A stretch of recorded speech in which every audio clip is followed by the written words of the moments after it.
নমস্কার বন্ধুরা, টুকি কিচেনে সবাইকে স্বাগত জানাচ্ছি। আজকে আমি আপনাদের সঙ্গে খুব কম উপকরণে ও খুব সহজে তৈরি একটা সাবু রেসিপি শেয়ার করব।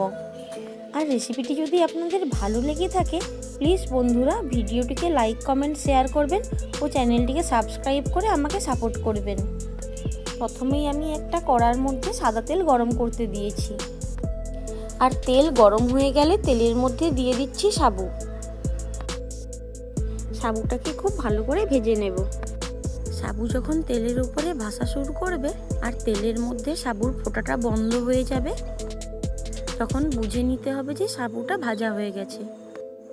আর তখন তেল ঝরিয়ে সাবুকে অন্য প্লেটের মধ্যে তুলে রাখছি। এইভাবে আমি সব সাবুগুলোকে ভেজে নিচ্ছি। তেলের মধ্যে সাবুর ফোঁটাটা পুরোপুরি বন্ধ হলে সাবুগুলোকে তুলে নিচ্ছি। এইভাবে ভাজা করলে সাবুটা খুব মুচমুচেভাবে ভাজা হবে আর খেতেও বেশ ভালো লাগবে। নিরামিষ হোক বা আমিষ, যে কোনো দিনেই আপনারা এই সাবুদানা রেসিপি বানিয়ে খেতে পারেন।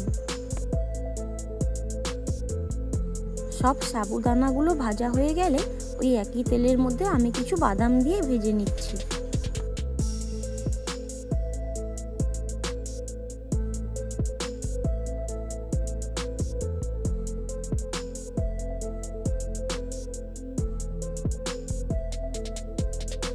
বাদামগুলো ভাজা হয়ে গেছে। এবার বাদামগুলোকে তেল ছেঁকে ওই একই প্লেটের মধ্যে তুলে নিচ্ছি। যেসব বন্ধুরা এখনও আমার চ্যানেলটিকে সাবস্ক্রাইব করেননি, আপনারা প্লিজ চ্যানেলটিকে সাবস্ক্রাইব করে আমার অন্যান্য ভিডিও রেসিপিগুলি দেখবেন। আশা করি ভালো লাগবে।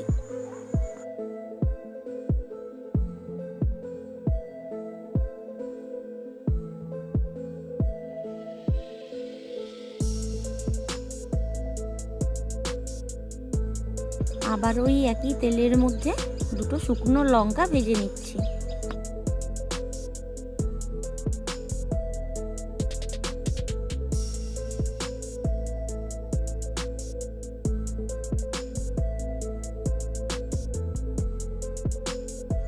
এবার লঙ্কা দুটোকেও তুলে নিলাম।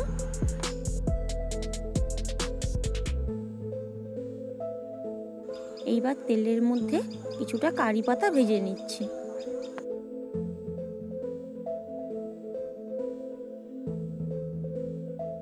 এইবার কারি পাতাগুলোকেও তুলে একই প্লেটের মধ্যে রেখে দিলাম।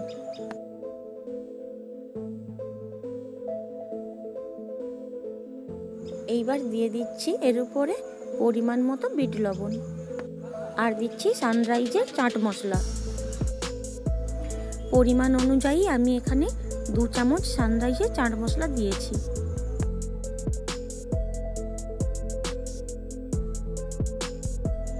দুটো শুকনো লঙ্কা আমি হাতের সাহায্যে মাখিয়ে নিচ্ছি।